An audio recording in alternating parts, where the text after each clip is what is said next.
अस्सलाम वालेकुम। Literacy department की जानिब से खुशामदीद।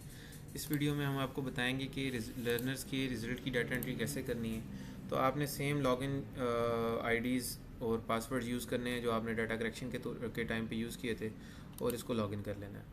उसके बाद जब सबसे पहले आप जाएंगे तो आपको ये एक स्क्रीन विजिबल होगी। इस पे इन दो मेन्यू से आप ऑलरेडी जो हैं वाकिफ़ हैं।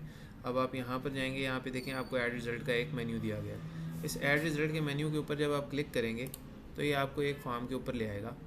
इस फॉर्म के थ्रू आप रिज़ल्ट की डाटा एंट्री करेंगे।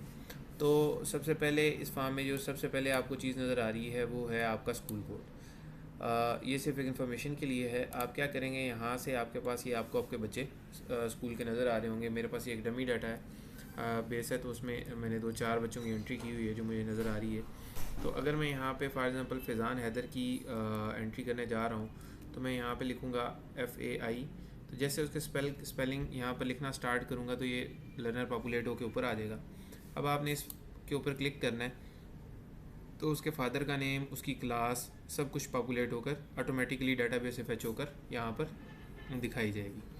अब यहाँ पर दो केस हैं कि अगर एक बच्चा जो है वो वहाँ पे प्रेजेंट था और लेकिन उसने पेपर नहीं दिया, तो आप सिंपली उसको यहाँ पे प्रेजेंट मार्क करेंगे और असेसमेंट स्टेटस के अंदर नो लिख के उसको सेव मार्कशीट के ऊपर क्लिक कर देंगे। बटन पे क्लिक करेंगे तो वो हमारे पास एंट्री हो जाएगी कि ये बच्चा वहाँ प्रेजेंट था लेकिन इसने पेपर नहीं दिया। दूसरा केस ये है कि वो बच्चा प्रेजेंट था और उसने पेपर भी दिया है, तो उस सूरत में आप यहाँ पर येस मार्क करेंगे। येस मार्क करने के बाद आपके पास ये नीचे एक पूरे का पूरा फॉर्म ओपन हो जाएगा जिसके अंदर आप बच्चे के मार्क्स की एंट्री करेंगे। अभी अगर यहाँ पर माइनॉरिटी लर्नर के इस बटन की बात करें, इस सेलेक्ट बॉक्स की बात करें, तो हमारे पास किसी किसी जगह पर माइनॉरिटी लर्नर्स होते हैं जो कि नॉन मुस्लिम होते हैं, तो वहाँ पर एथिक्स का सब्जेक्ट पढ़ाया जाता है। तो अगर एक नॉन मुस्लिम लर्नर से आपने पेपर लिया है एथिक्स का, तो सिंपली आप यहाँ पर उसको येस मार्क कर देंगे, और अगर वो मुस्लिम है तो आप सिर्फ और सिर्फ यहाँ पर नो मार्क करेंगे। इसके बाद यहाँ पर मैं डमी एंट्री कर रहा हूँ। आप यहाँ पर अगर ज़्यादा नंबर लिखने की कोशिश करेंगे तो वो ऑटोमेटिकली उसको करेक्ट कर लेगा। तो मैं डमी एंट्री कर रहा हूँ फ़िलहाल।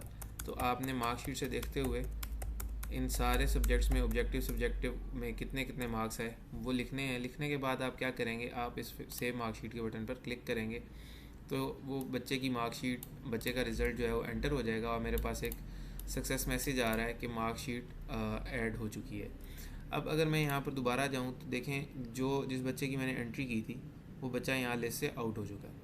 तो अभी मैं यहाँ पर उस बच्चे की दोबारा एंट्री नहीं कर सकता। इसी तरीके से अब आपने नेक्स्ट बच्चा उसकी एंट्री करनी है तो आप उसका नाम लिखेंगे और यहाँ पर सेम प्रोसीजर फॉलो करेंगे तो आप उसकी डाटा एंट्री कर सकते हैं।